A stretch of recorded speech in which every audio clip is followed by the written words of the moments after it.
So, Brady, straightforward question, maybe not so much a straightforward answer. Of the quarterbacks that went to the NFC South teams, who plays first this year? Matt Corral in Carolina or Desmond Ridder in Atlanta? It's got to be Desmond Ridder. I mean, there's a couple of reasons why. One, I'm not sure Matt Corral, who I wasn't really high on, and sorry to go against your opinion there, Ryan, but I was never high on him in this year's draft class. So I think he'll have a much harder time transitioning into the NFL. And so it may be tough to just roll out Sam Darnold and say, ho-hum, here's our next guy. But I think it's a different story when you talk about Atlanta. Desmond Ridder played a lot of football during his time in college. He demonstrated the ability to be able to extend plays, sound decision maker. Does he still have some things to work on? Sure. But Marcus Mariota is going to get hurt. He's never been healthy for an entire season in his career. And on top of that, we're not really financially obligated to pay him much this year. So outside of really a signing bonus, the door's wide open for Desmond Ridder to come in there and take over and be the guy in Atlanta. And I think they're looking for that. So to me, it's Desmond Ridder, and for a number of reasons. But I just think overall, I had him higher on my list as far as quarterbacks, and I think he's more NFL ready than Matt Corral is. Yeah, I want to agree with Brady, but that doesn't make for good TV. So I'm going to disagree with the guy who actually played in the NFL about who the next NFL starting quarterback is going to be in the NFC South. Look, it very well could be Desmond Ridder, but I do feel like Arthur Smith is going to give Marcus Mariota a very good chance to start and keep that position. Smith and Mariota go way back because Arthur Smith was with the Titans organization when Mariota got drafted and while he was there. So they are familiar with each other. But as Brady also said, Mariota's always an injury factor with him where he goes down, boom, the backup's in. But the reason I'm taking Matt Corral here is because it looks like the Panthers are looking for any excuse to move on from Sam Darnold. They lose the first game. Maybe Sam Darnold throws for 300 yards. They still blame it on him just because they want him on the bench. It just seems like they are over Sam Darnold. They don't want him as the starting quarterback anymore. So I think Darnold is going to have a short leash through the first few weeks of the season. And if he struggles at all, I won't be surprised if they turn to Matt Corral. Yeah, Brady mentioned it. I was higher on Matt Corral than Desmond Ridder, but I mean, both guys ended up going to the third round. Part of the reason I think it might be Carolina is they gave up an extra third to move back up into the bottom of the third round to get Matt Corral. And Breach talked about the issues with Sam Darnold.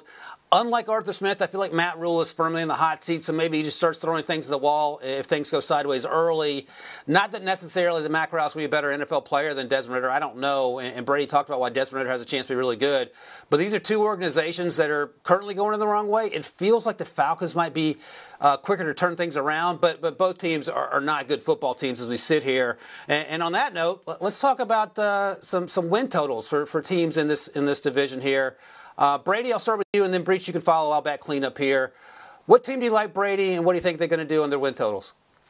I'm going to be honest with you. I looked through the list of win totals. I don't like many of them at all, and just for the sake of not agreeing on maybe one other one, I'm just going to go with the Tampa Bay Bucks. I mean, look, Brady's coming back.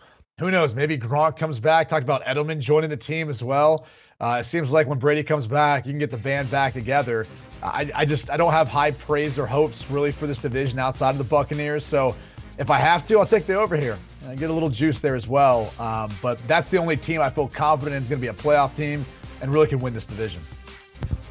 You know what? I'm going to get a little crazy here. I'm going to take the Carolina Panthers. We see their number, their over-under is set at 6. Look, we always talk about how bad they have been so far with Matt Rule as their head coach. But guess what? As bad as he's been, they won 5 games his first season, 5 games his second season, and I think this is the best team that they've had since he's been there. They totally upgraded on the offensive line. They used their first-round pick on Aquanu. Then they got Bradley Boseman at center, signed him away from the Ravens. Austin Corbett signed him away from the Rams to play guard, and I think those are 3 huge additions because the Panthers really struggled on the offensive line, and I think they can just eke past that 5-win mark and get the 6 for the push and maybe even 7 so you win that over bet. So just to be clear, you draft an offensive lineman and sign 2 others, and that's worth 1.5 wins according to Breach. Okay, Breach. Don't bet the Carolina Panthers if you're listening. I'm going to go with a much more sensible pick, as Breach wonders why there's no money between his fingers because he lost it all betting on the Panthers over. I'm going to go with the Saints.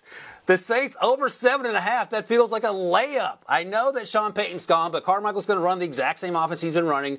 Dennis Allen's been there for years, the new head coach on the defensive side of the ball. James will be back and better than ever.